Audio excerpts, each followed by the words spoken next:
সরকার চলছে না, এটা এটা সার্কাস চলছে, এটা সার্কাস চলছে, সরকার চলছে না। আমাদেরকে 2026-এর কথাই ভাবতে হবে, এখন থেকে ভাবতে হবে। কে আসছে কে যাচ্ছে দেখে লাভ হবে না। আপনাকে আটকাতে বলছে কি বলছে বিজেপিকে আটকাতে হবে, তৃণমূলকে ভোট দাও। ভালো কথা, শুনতে খুব পছন্দ লাগছে, কিন্তু তৃণমূলকে বিজেপিকে আটকে কতটা ভোট দিয়ে তৃণমূলকে দিয়ে আপনি লাভবান হলেন? আমি একটা পোস্ট করেছি ফেসবুকে, অনেকের গা জ্বালা করছে। আপনারা জানেন গত পরশুদিন কলকাতায় সল্টলেকে একটা প্রতিবাদ করছিল কিছু মাদ্রাসার টিচাররা, আনএডেড মাদ্রাসার টিচাররা প্রতিবাদ করছিল বেশ কিছু বিষয় নিয়ে। 31টি মাদ্রাসা বন্ধ করে দিয়েছে, সেটা নিয়ে সাথে সাথে আর কিছু বিষয় নিয়ে তারা দীর্ঘদিন আন্দোলন করছে। তার মধ্যে একটা কি, ওই বাচ্চাগুলো যে স্কুলে পড়ে সেখানে মিড ডে মিলের কোনো ব্যবস্থা নাই, কিন্তু ওটা সরকার বলছে ওটা আমার মাদ্রাসা, সরকারি মাদ্রাসা। সরকার বলছে ওটা সরকারি মাদ্রাসা, সরকার স্বীকার করছে ওটা সরকারি প্রতিষ্ঠান, কিন্তু সেই সরকারি প্রতিষ্ঠানে মিড ডে মিল দিচ্ছে না। আর কয়েকটা দিন আগে একটা সার্কুলার দেখলাম, একটা নোটিশ দেখলাম, যেখানে পশ্চিমবঙ্গ সমগ্র শিক্ষা মিশনের প্রজেক্ট ডাইরেক্টরের সিগনেচার করা স্টেটের একটা সার্কুলার দেখলাম। সেখানে বলা হচ্ছে ওই স্কুলের আশেপাশে যে কুকুরগুলো অনেক সময় থাকে না, কুকুরের বাচ্চা থাকে তো ভাই, ও তাদেরকে খাওয়ানোর ব্যবস্থা দিনে একটা করতে হবে মিড ডে মিলের থেকে। অর্থাৎ কুকুরের সন্তানদেরকে খাওয়ার ব্যবস্থা করতে হবে। আর মুসলমানের সন্তানদের জন্য দীর্ঘদিন কলকাতার রাজপথে দাঁড়িয়ে আন্দোলন করার পরেও, কয়েকজন অসুস্থ হয়ে যাওয়ার পরেও, ওই রোগ গ্রীষ্ম শীতকে উপেক্ষা করে দীর্ঘদিন ধরে আওয়াজ উঠছে যে মুসলমানদের সন্তানগুলো যে শিক্ষা প্রতিষ্ঠানে পড়াশোনা করে, আনএডেড 237টি শিক্ষা প্রতিষ্ঠানের এই বাচ্চাগুলোর জন্য একটু মিড ডে মিলের ব্যবস্থা করা হোক। তা মমতা ব্যানার্জি করলো না, কিন্তু আপনার বাড়ির পাশে স্কুলের কুকুরের বাচ্চাদের সন্তানের জন্য ব্যবস্থা করলো। তাহলে মুসলমানদের সন্তানগুলো কুকুরের সন্তানের থেকে ভালো কি খারাপ, আপনাদের কাছে আমি ছেড়ে দিলাম। খারাপ লাগছে? খারাপ লাগছে? আমি অনেক আগেই বলেছি আপনাদের মানুষ ভাবে না, ভোটার ভাবে। আর এখন আপনাদের বলে যাচ্ছি, আপনারাই বলুন আপনাদের বাচ্চাদের সম্মান কুকুরের বাচ্চাদের থেকে বেশি না খারাপ? আপনারাই বলুন। আমি বললে তো রাগ হয়ে যাবে অনেকে। খারাপ লাগছে নাকি? কিছু করার নেই ভাই। আমি ভোট নিয়ে ভাবি না, কালকে নিয়ে আমি ভাবি না ভাই। কালকে কি হবে ও নিয়ে আমি ভাবি না। দ্বিতীয়বার এমএলএ হতে হবে, তেল লাগাতে হবে, চটি চাটতে হবে, ও আমার দ্বারাই ভাই হবে না। হবে না। কালকে আমি বাঁচবো কি মরবো গ্যারান্টি নেই। 2026 সালে আবার এমএলএ হতে হবে, ও স্বপ্ন থেকে কিছু লাভ হবে? কাল কিসনে দেখা বলতে পারবে কেউ? কালকে কি হবে? এই তো আমার একটা ছেলে আসলাম হাবিব বলে, আমার অত্যন্ত ভালোবাসার ছেলে, তার আগের দিনে আমাদের নেতৃত্বের সাথে কথা হয়েছে, পরের দিন অ্যাক্সিডেন্ট করে মারা গিয়েছে। বলুন, তা আমাকে ভাই যতটুকু টাইম পেয়েছি ভাই, আমি ওসব ভালো করে চেঁচে একটা নভেল লাগিয়ে দেবো। কেউ কি বললো দেখার দরকার নেই। আমি যদি ভুল বলি আমি চ্যালেঞ্জ করে যাচ্ছি, আমার বিরুদ্ধে নোটিশ পাঠাক। আমি তো বলছি আমার বিরুদ্ধে নোটিশ পাঠাক। আমি যে কথাটা বললাম চারটিখানি কথা নয়, মায়েদেরও বলছি। মায়েরা যারা আছে 1000 টাকা দিয়ে দিচ্ছে আপনাদের হাতে, 1200 টাকা দিচ্ছেন। আমি নিজে বারণ করছি না, আমরা বলছি 1000-1200 নয়, এই 1000-1200 ভিক্ষার মতো হচ্ছে, এটা নয়। মায়েদেরকে 5000 করে দেওয়ার ব্যবস্থা হোক, তার পরিবর্তে 5000 করে দেওয়া। 1000 টাকায় কি হবে আজকে দিয়ে? 5000 টাকা দেওয়া হোক।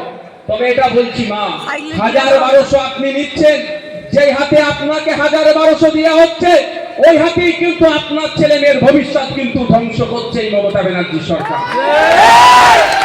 আমি প্রমাণ দিয়ে দেবো। আপনাদের এখানে যে স্কুলগুলো আছে, আজকের পরে কালকে চলে যাবেন, স্কুল খোলা থাকবে নিশ্চিত ভাবে, ছুটি নিতে হবে, সবসময় ছুটি দিয়ে দেবে, সবসময় ছুটি। মানে কি ভাববেন না গরমের জন্য আপনার ছেলের উপকার করছে, ছুটি দিয়ে দিচ্ছে, এটা ভাববেন না। এই আপনার ছেলের উপকার করেনি, বড় লোকের ছেলের উপকার করছে আর গরিবের ছেলের বাঁশ দিচ্ছে, এটা মাথায় রাখুন। স্কুল ছুটি যখন ইচ্ছে ছুটি, এখন কি চালু আছে তো নাকি? ছুটি আসতো আচ্ছা, সামনে স্কুল, এখন স্কুল চালু আছে, তার মানে তাহলে কালকে যাবেন, গিয়ে দেখবেন স্কুলগুলোতে কটা বাচ্চা পড়ে আর কটা টিচার, দেখে নেবেন চেক করে। মা আপনার ছেলেকে 1000-1200 টাকা, আপনার হাতে 1000-1200 টাকা দিচ্ছে, আর আজকে সন্ধ্যাবেলায় নওশাদ ভাইজান সত্যি কথা বলে গেল না নোংরা রাজনীতি করলে আর 5টা রাজনীতির নেতাদের মতো, সেটা প্রমাণ করে দেবেন। বাড়ি যাবেন, ক্লাস 5-6 এর বাচ্চাটাকে আপনি ডাকুন, তাকে বলুন এই তুই 5-6 এ পড়িস, ইংলিশে তোর নাম, তোর বাপের নাম, তোর মায়ের নাম, কোন ক্লাসে পড়িস, কোন স্কুলে পড়িস, তোর ঠিকানা এতটুকু লিখে দে। যদি 100টার মধ্যে 90টা না ফেল করে, আমি রাজনীতি করাই ছেড়ে দেবো।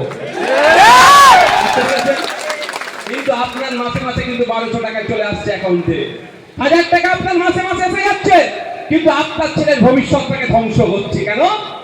আর যার মা 1000-1200 টাকা নেয়নি, তার ছেলেটার কাছে যান, তার ছেলেটাকে প্রাইভেট স্কুলে পড়াচ্ছে, তার ছেলেটা ক্লাস 1 থেকেই কম্পিউটার পাচ্ছে, আর আপনার ছেলে নিজের নামটা ইংলিশে ঠিক করে লিখতে পারছে না।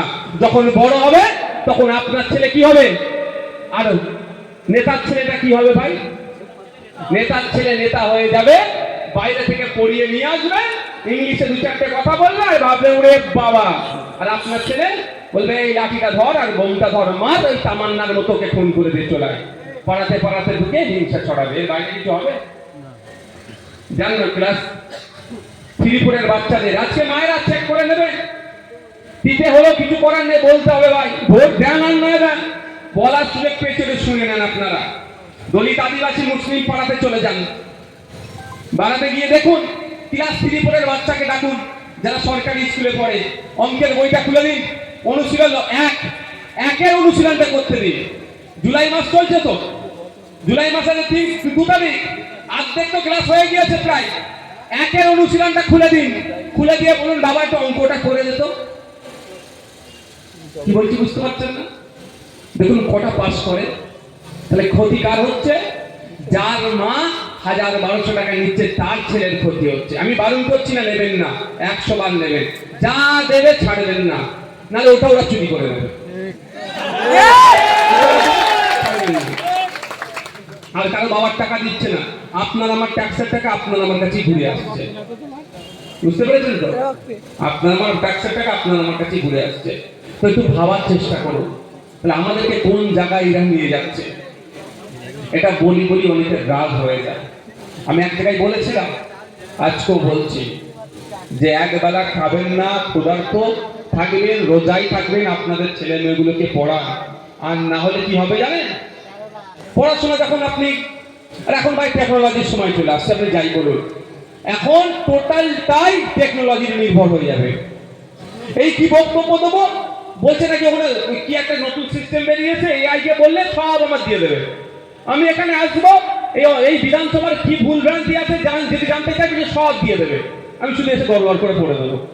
এই শুনছিলাম আস্তে আস্তে, মানে যা চাইবেন তাই এখন মোবাইল এসে যাচ্ছে। আপনি ব্যবসা করবেন, সেটাও মোবাইলে চলে আসছে। তাহলে আপনি ছেলে মেয়ের ফিউচার পড়াশোনা না করলে ধ্বংস। এবার বলুন, আপনার ছেলেটা পড়াশোনা করেনি, এবার ভবিষ্যৎটা কি হবে? তাকে তো ফেলে খেতে হবে, খাটার জায়গা আছে, সব ইন্ডাস্ট্রি উঠে যাচ্ছে। তাহলে কি করতে হবে? বেশাদি করবে, বাচ্চা হবে, বাচ্চারা যখন কাঁদবে খাওয়ার জন্য কি হবে? চুরি করতে হবে, সমাজ বিরোধী হবে, খুন খারাপি হবে। এই তৃণমূলের নেতারা সুযোগ খুঁজবে, 500 টাকা দিয়ে বললে যাও ওর বাড়ি বোম্বে দিয়ে আয়, ওর রাম কাকা না রহিম চাচাও দেখবে, দান করে বোম মেরে দেবে, ধরা পড়বে, জেলে যাবে, ধ্বংস হবে পরিবারটা, এর বাইরে কিছু হবে কি? তাহলে এখন তখন কিন্তু আপনার এই যারা আমরা এখানে বসে আছি, আমাদের কিন্তু আমাদের পরের প্রজন্ম, এই বাচ্চা কাচ্চাগুলো কিন্তু ছাড়বে না। কবরে আর শ্মশানে গিয়ে লাঠি দিয়ে পিটবে, তখন কবরে যাবে। এটা আমার মুসা চাচার কবর, খুব নেতাগিরি করেছিল না, আর গোপনে মমতার সাথে দেখা করতে গিয়েছিল, বলবে বলে কবরে বেটাকে পাচ্ছি তোর কবরে গিয়ে লাঠি বাড়ি মারি। খারাপ লাগছে না এই শুনতে? এরকম করবে যদি আমরা না সজাগ হই, বলে দিলাম। বলবে আমার কাকা ওই শ্মশানে ওকে দাহ করা হয়েছিল, তো ওদের জন্য আজকে আমাদের এই দুরবস্থা, ওদের জন্য আমরা আজকে অন্ধকার দেখছি। ওই শ্মশানে গিয়ে লাঠির বাড়ি পিটবে, বলবে এই চিতাতে পিটবে, বলবে এখানে দাহ করেছিল, অন্তত রাগটা লুটাবে। আমরা যদি না সজাগ হয়, আপনার আমার ছেলের ভবিষ্যৎ আপনাকে আমাকে ভেবে নিতে হবে। যদি অমিত শাহজি তার ছেলের ভবিষ্যৎ ভাবতে পারে, যদি মমতা ব্যানার্জি তার ভবিষ্যৎ ছেলের ভবিষ্যৎ ভাবতে পারে, আপনার আমার ছেলের ভবিষ্যৎ, ভাইপোর ভবিষ্যৎ আপনাকে আমাকে ভাবতে হবে না? যে অমিত শাহজির ছেলে 2014 সালের আগে তার ব্যবসায় খুঁজে পাওয়া যেত না, এই 10-12 বছরে তার ব্যবসায় প্রায় 14,000 গুণ বৃদ্ধি পেয়ে গেল। হিন্দুকে বাঁচাতে এসেছিল। যে অমিত শাহজির ছেলে জয় শাহজি আইসিসির চেয়ারম্যান পদে পৌঁছে গেল, জীবনে ব্যাটে বলে হাত দেয়নি, আজকে ইন্টারন্যাশনাল ক্রিকেট কাউন্সিলে তিনি চেয়ারম্যান হয়ে গেছেন, সর্বোচ্চ চেয়ারে বসেছেন। ভালো কথা, আমার রাগ হচ্ছে না, ভারতীয় বসেছে। কিন্তু আপনি যে হিন্দুকে বাঁচাতে এলেন, সেই হিন্দু ছেলেটা আজকে কোন চেয়ারে বসেছে আমাকে একটা খুঁজে বার করতে হবে ভাই। দেখবো না আমি সেই হিন্দুটা আজকে কোথায়? 10 বছর আগে তার জানা খারাপ অবস্থায় ছিল, এখন তার পেছনে চলে যাচ্ছে। 2011 সালের আগে মহল্লাতে মহল্লাতে গিয়ে, এলাকাতে গিয়ে সাচার কমিটির সুপারিশ দেখিয়েছিল, মুসলমানদের শিক্ষা, স্বাস্থ্য, কর্মসংস্থানের অবনতি দেখিয়েছিল। মুসলমান বিপদে আছে, ভোট দাও। তৃণমূল ক্ষমতায় আসলে ওয়াকফ সম্পত্তি উদ্ধার করে দেবে। তৃণমূল ক্ষমতায় আসলে শিক্ষায় মুসলমানরা এগিয়ে যাবে। তৃণমূল ক্ষমতায় আসলে সরকারি চাকরিতে মুসলমানরা ভাগিদারিত্ব পাবে। তৃণমূল ক্ষমতায় আসলে মুসলমানরা বেঁচে যাবে। তৃণমূল ভোট দিল, মুসলমানরা আজকে বেঁচেছে? মনে হচ্ছে আপনাদের কেউ বেঁচেছে? একটা যখন তৃণমূল সরকার এসেছে 2011 সালে, 100 জন সরকারি কর্মচারী থাকলে সেখানে 3 জন মুসলমানকে খুঁজে পেতে। আর এই 14-15 বছরে মুসলমানকে এত ভালোবেসেছে, এত বাঁচিয়েছে, 100 জন সরকারি কর্মচারী থাকলে আপনি একটাও মুসলমান খুঁজে পাবেন না। 1000 সরকারি কর্মচারী থাকলে 2-1টা সেখানে খুঁজে পাবেন মুসলমান। তাহলে মুসলমানকে বাঁচানো হলো। কিন্তু দেখুন মমতা ব্যানার্জির ভাইপো অভিষেক ব্যানার্জি, তিনি চোখে ট্রিটমেন্ট করতে কোথায় যায়? কোথায়? আমেরিকাতে যায়। শুনেছি আমি তার অসুস্থ, যাতে তিনি তার দ্রুত সুস্থতা হয়, চোখ যাতে ভালো হয়ে যায়, আমরা সকলে মিলে প্রেয়ার করব। আমার চরম শত্রু হলো সে সুস্থ থাকুক, এটা আমরা সবসময় চাই। এটা কোনো অমত আশা করছি কেউ হবে না। কিন্তু আমার প্রশ্ন তো গুটি কয়েক থেকে যাবে।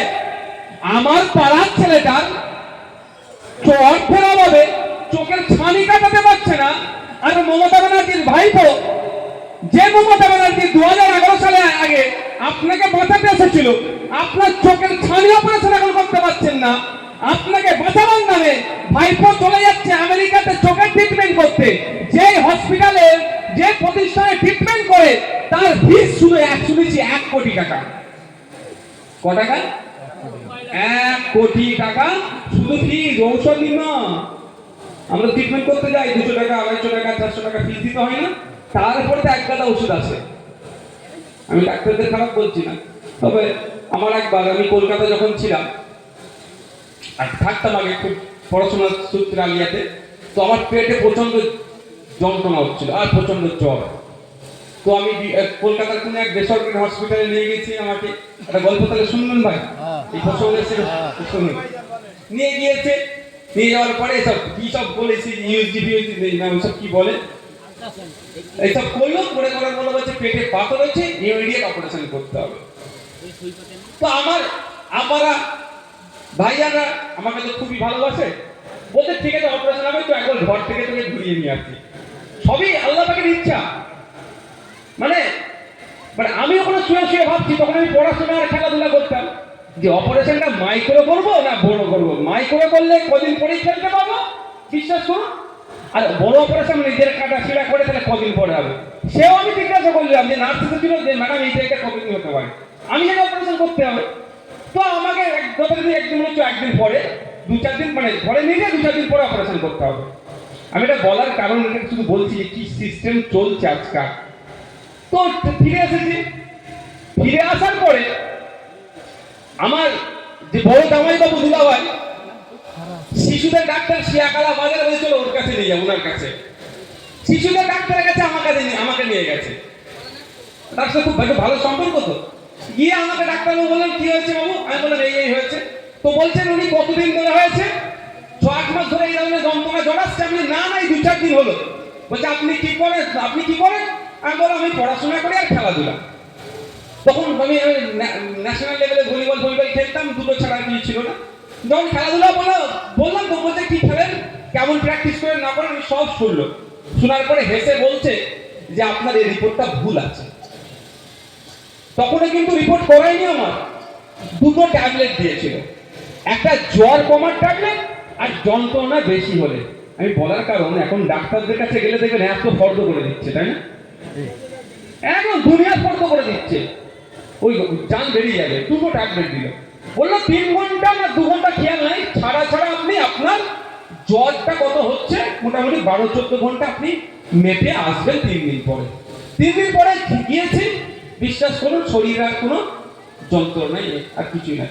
উনি বললেন আপনার মনের বিশ্বাসটা স্থাপনের জন্য বলছি বড় কোনো ভালো জায়গাতে গিয়ে এগুলো আপনারা একবার ওই যেগুলো যা করেছিল নতুন করে নেবেন। তবে আমি ডাক্তারবাবু বলছি আপনার ওগুলো কিছু ছিল না। বিশ্বাস করুন ওই ডাক্তারবাবুর বিশ্বাসে এখনো পর্যন্ত কিন্তু আমি দ্বিতীয়বারের জন্য যেগুলো এগুলো করতে হয় আমি করিনি, দিব্যি ঘুরছি। আমার বলার এটা বক্তব্য ঔষধের বিষয়টা। মাত্র 2টো ট্যাবলেট দিয়েছিল, মাত্র 2টো ট্যাবলেট, একটা জ্বরের একটা যন্ত্রণা হলে খাওয়ার জন্য। আজকাল দেখে এত তো চোখের ডাক্তারে গেছে 1 কোটি টাকা ফিস, শুধু আমরা 300-400 টাকা ফিস দিয়ে যাই। তারপরে তাহলে মমতা ব্যানার্জি তার ভাইপোকে বাঁচানোর জন্য, সরি মুসলমানকে বাঁচানোর জন্য, তার ছিল টালির চালা, সে এখন আমেরিকাতে গিয়ে ট্রিটমেন্ট করছে। আর আমি যাকে বিশ্বাস করলাম, ভোটটা দিলাম, আমার চোখটা অপারেশন করবো, ছানি অপারেশন করার আমি জায়গা খুঁজে পাচ্ছি না। যদি এখন চোখের আলো বলে একটা প্রকল্প রাজ্য সরকার বার করেছে, জানেন আপনারা? হ্যাঁ, এখানে এত মানুষ জানেন না? আপনাদের বিধায়ক বলেনি?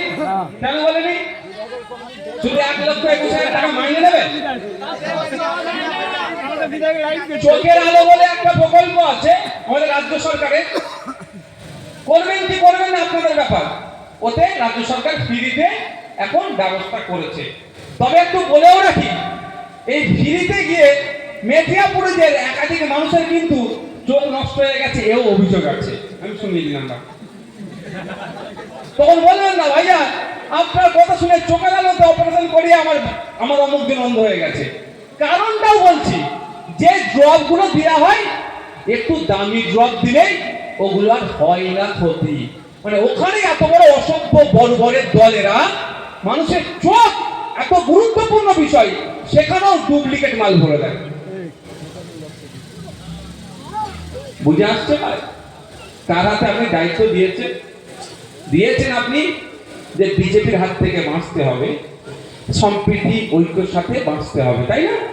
কিন্তু যাকে দায়িত্ব দিয়েছে, এই তো শুভেন্দু অধিকারীকে রাতে হয়তো ফেস টাইম করে বলছে তুই রাত্রে কালকে এই কথাগুলো বলবি, তারপরে প্রেস কনফারেন্স করে আমি এই বলবো, মানে যুক্তি করে সাপ হয়ে কামড়াচ্ছে আর রোজা হয়ে ঝাড়ার চেষ্টা করছে। নাহলে বলুন শুভেন্দু অধিকারী যেভাবে রাত দিন হিংসাত্মক কথা বলে বেড়াচ্ছে রাজ্যে, যে কোনো টাইম আমাদের সম্প্রীতি বিনষ্ট হবে না, আমাদের ঐক্য বিনষ্ট হবে না, হিন্দু মুসলমানের মধ্যে সমস্যা বেঁধে যাবে না, মাদ্রাসা মসজিদ ওয়াকফ সম্পত্তি আপনার বাংলাদেশি বলে জিহাদি বলে যেভাবে গালাগালি করছে, ধরে তা তখন জেলে রাখা দরকার শুভেন্দু অধিকারীকে। মমতা ব্যানার্জি